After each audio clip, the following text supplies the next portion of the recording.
immediately invited into the maternity ward because they would like to offer me the opportunity of giving him his first feeding. So I go in there. My husband is outside the glass with our friend, has full vision of what's going on inside, and I am literally like 3 feet from the glass with the neonatal nurse and him all burritoed up, and she hands me these like tiny little Barbie bottles with, formula, like, immediate newborn formula, whatever that is. And there's a picture, again, I think I posted on Facebook or something, of just his face, my hand, and him getting his first feeding. So really from that point on, he was fine. I did that. Then we were brought to a very large hospital room, like an inpatient hospital room. And the birth mother was resting, sleeping, recuperating. And I had my son all burritoed up in my arms. It is the preview picture, giving him a little kiss on the face. Proudest and happiest moment of my life, bar none.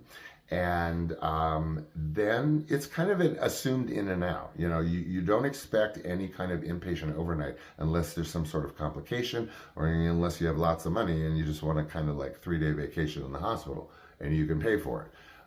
So we did that, and there was, the birth mother needed to stay into the evening from, getting herself together, cleaned up, less achy, more mobile. So they keep my son aside while I spend a lot of time with the birth mother, sort of, decompressing. She needed assistance showering, but she wasn't comfortable with the nurses and stuff. And we had, in our own kind of way, bonded. And so I literally got into the shower and like cleaned her down so that she was comfortable and clean and stress-free, to the extent that she could be at that point. So everyone's cleaned up, everyone's going home. The birth mother chose to stay at a nice hotel that was very close by. With that, we were able to bundle our son up and put him in a bassinet car thing, whatever.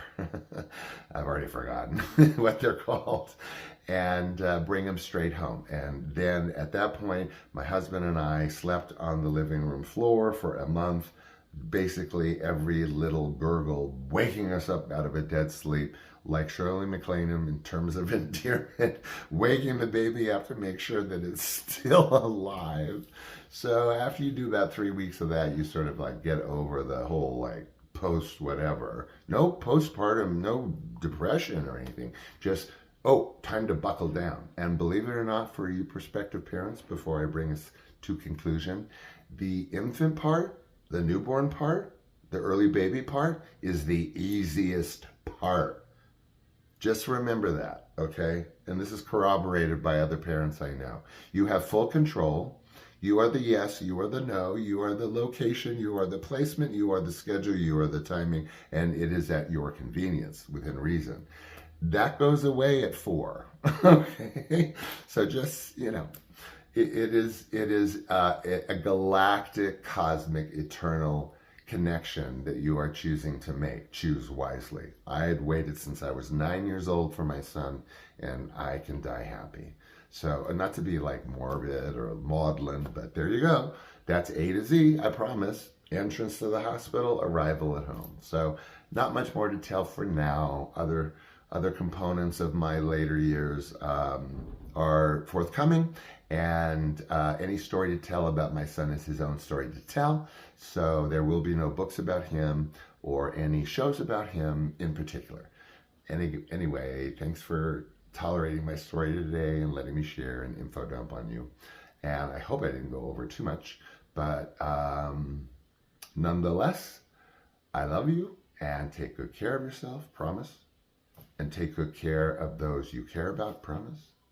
And sort of shift everything to the wayside, and don't let anyone tear you down or unenrich your quality of life. Okay, I promise I'm going now.